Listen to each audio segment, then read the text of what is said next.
Hello, આજે આપણે સંચાર માધ્યમની વાત કરવાની છે. અત્યારે આપણે જોવા જઈએ તો આજના જમાનામાં સંચાર માધ્યમો ઘણા બધા આવી ગયા છે, બરાબર ને? મોબાઈલ છે, યુટ્યુબ છે, વોટ્સએપ છે, ઇન્સ્ટાગ્રામ છે, ફેસબુક છે, ટીવી છે, બરાબર? મોબાઈલ ફોન છે, પછી આ સ્માર્ટ ટીવી છે, રેડિયો, જીમેલ, સ્વિફ્ટ ચેટ, પછી એક છે મેસેન્જર, બરાબર? પછી જૂનું અને જાણીતું ન્યૂઝપેપર, એ ઉપરાંત આપણા રોજબરોજમાં જે ઉપયોગ કરીએ તે પુસ્તકો, બરાબર? જ્ઞાનનો ખજાનો, તે ઉપરાંત આપણું સર્ચ એન્જિન ગૂગલ ક્રોમ. તો આ બધા અલગ અલગ પ્રકારના સંચાર માધ્યમો દ્વારા આપણે માહિતીને એક દ્વારા બીજા દ્વારા સરળતાથી મોકલાવી શકીએ છીએ. અહીં આપણે જ્યારે ક્લિક કરીશું તાત્કાલિક માહિતી આપણને સામેની વ્યક્તિને મળી જાય છે. તો આ સંચાર માધ્યમોની આપણે થોડીક ચર્ચા કરીશું અને એ સંચાર માધ્યમ આપણને એની ખાસિયત શું છે, કઈ રીતે કામ લાગતા હોય, બરાબર, એ જાણવું જરૂરી છે. આમ જોવા જઈએ તો આપણને ફાયદો તો કરાવે જ છે આ બધા, પણ એટલું નુકસાન પણ કરાવે છે. જો આપણે અતિશય ઉપયોગ કરીશું તો આપણા માટે આ સંચાર માધ્યમો કેવા કહેવાય? બહુ નુકસાનકારક. આપણા શિક્ષણ ઉપર વિપરીત અસર કરશે, આપણને અધોગતિમાં લઈ જશે, બરાબર? જેમ કે મોબાઈલમાં આપણે ગેમ રમીએ છીએ. મોબાઈલમાં ગેમ રમવા માટે આપણે મોબાઈલ નથી બનાવ્યો, એ સારી રીતે ઉપયોગ થાય એ માટે મોબાઈલ બનાવ્યો છે. પણ આપણે શું કરીએ છીએ? ગેમ રમીએ છીએ. તો ગેમ દ્વારા આપણું શિક્ષણ બગડતું હોય છે, બરાબર? એટલે આપણે જ્યારે ઉપયોગ કરીશું તો એનો સાચો ઉપયોગ શું છે એ કરવાનો છે આપણે, બરાબર?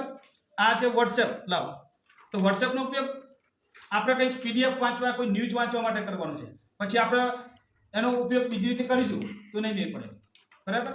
તો ચાલો જાણીએ આપણે અલગ અલગ એના ઉપયોગો અને એમની ખાસિયતો. Facebook, Instagram. હું ઇન્સ્ટાગ્રામ છું. મારી સ્થાપના 2010માં થઈ હતી. હું દ્રવ્ય અને શ્રાવ્ય પ્રકારનું સંચાર માધ્યમ છું. બરાબર. અને ઇન્સ્ટાગ્રામ ઉપર આપણને નવી નવી પ્રકારની રીલ્સ જોવા મળે છે, બરાબર ને? એટલે બહુ રીલ્સ જોવાની નથી. હું યુટ્યુબ છું. મારી સ્થાપના 3 ભૂતપૂર્વ પેપાલ કર્મચારીઓ દ્વારા કરવામાં આવી હતી. Jawed Karim, Steve Chen, Chad Hurley. મારો ઉપર કોઈ પણ પ્રકારનો વિડીયો જોઈ શકાય છે. હું દ્રશ્ય શ્રાવ્ય પ્રકારનો સંચાર માધ્યમ છું. બરાબર. તાન તો આપણે આ તો યુટ્યુબ તો આપણે રોજ વાપરીએ, બરાબર ને? વાપરીએ છે કે નહીં વાપરતા? આપણે કોઈ પણ વિડીયો બનાવીએ છીએ તો આપણે ક્યાં મૂકીએ છીએ? આરકાટી પ્રાઇમરી સ્કૂલના યુટ્યુબ ચેનલ ઉપર, બરાબર ને? તો યુટ્યુબ ઉપર આપણને કોઈ પણ વિડીયો જોતો હોય તો આપણને મળી રહે છે. એમાં રીલ્સો પણ આવે છે, બરાબર? કેટલા જોવો છો આમાંથી? તો યુટ્યુબનો ઉપયોગ આપણે શા માટે કરીશું? શૈક્ષણિક વિડીયો જોવા માટે, બરાબર ને? ઓકે. હું સ્વિફ્ટ ચેક છું. સ્વિફ્ટ ચેક ઉપર શિક્ષકો ઓનલાઈન હાજરી અને ઓનલાઈન માર્ક્સ મૂકે છે. હા, આ તો અમારી એપ્લિકેશન આવી ભાઈ, સ્વિફ્ટ ચેટ. શું કહેવાય? તો સ્વિફ્ટ ચેટ ઉપર અમે ઓનલાઈન હાજરી તેમજ ઓનલાઈન માર્ક્સ તેમજ કોઈ તાલીમ લેવાની હોય તો સ્વિફ્ટ ચેટનો ઉપયોગ કરીએ છીએ. એટલે આજના યુગમાં શિક્ષકો માટે સ્વિફ્ટ ચેટ બહુ અગત્યનું સંચાર માધ્યમ છે. હું મોબાઈલ ફોન છું. મારી શોધ માર્કેટિંગ કૂપને કરેલ છે. મોબાઈલ ફોન હાલનો અગત્ય સાધન છે. મોબાઈલ ફોનમાં વિડીયો, ઓડિયો, રેડિયો વગેરે આવે છે. હા, તો મોબાઈલમાં આપણે ગેમ પણ રમી શકીએ, બરાબર ને? યુટ્યુબની મદદથી વિડીયો પણ જોઈ શકીએ. આપણે મામા, ફોઈને, ભાઈને વિડીયો કોલ કરવો હોય તો કોનો ઉપયોગ કરીએ છીએ? મોબાઈલ ફોનનો, બરાબર? મોબાઈલ ફોન આજના યુગનું અગત્યનું એક સાધન ગણાય છે. અને મોબાઈલનો ઉપયોગ આપણે જરૂર પૂરતો જ કરવાનો છે. હું રેડિયો છું. રેડિયો એ શ્રાવ્ય પ્રકારનું સંચાર માધ્યમ છે. રેડિયોમાં અલગ અલગ પ્રકારના લોકગીતો જેવા સાંભળી શકાય છે. માર્કોનીએ કોને કરેલી? માર્કોની. હવે તો રેડિયો ઉપર આપણે અલગ અલગ પ્રકારની ચેનલો દ્વારા અલગ અલગ ભાષાઓમાં ગીતો સાંભળી શકીએ છીએ, બરાબર. હું ટીવી છું. હું બધાના ઘરમાં હોઉં છું. હું દ્રશ્ય શ્રાવ્ય સંચાર માધ્યમ છું. મારી શોધ જ્હોન લોગી બાયર્ડે કરી હતી.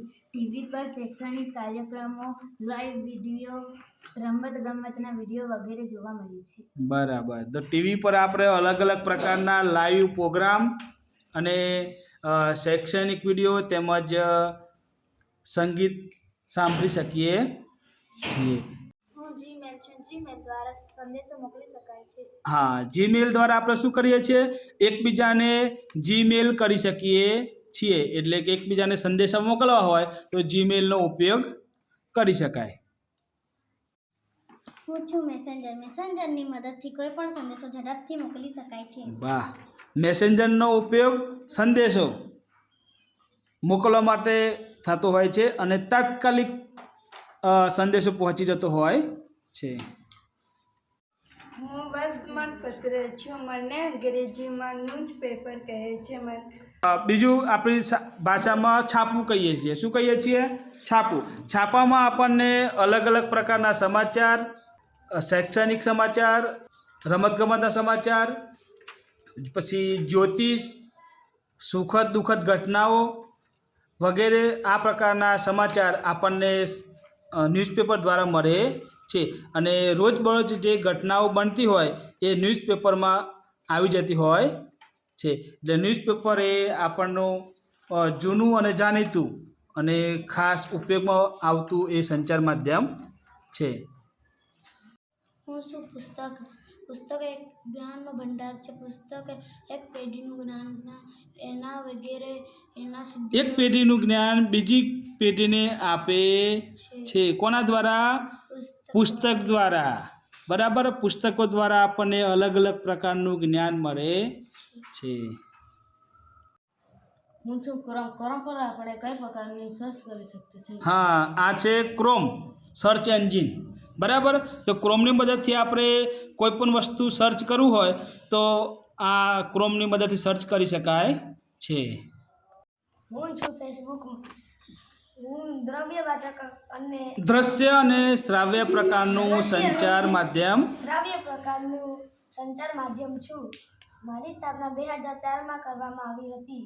મારા ઉપર સારા રીલ્સો આવે છે. હા, રીલ્સ આવે, વિડીયો આવે, ફોટોગ્રાફ્સ આવે. બરાબર.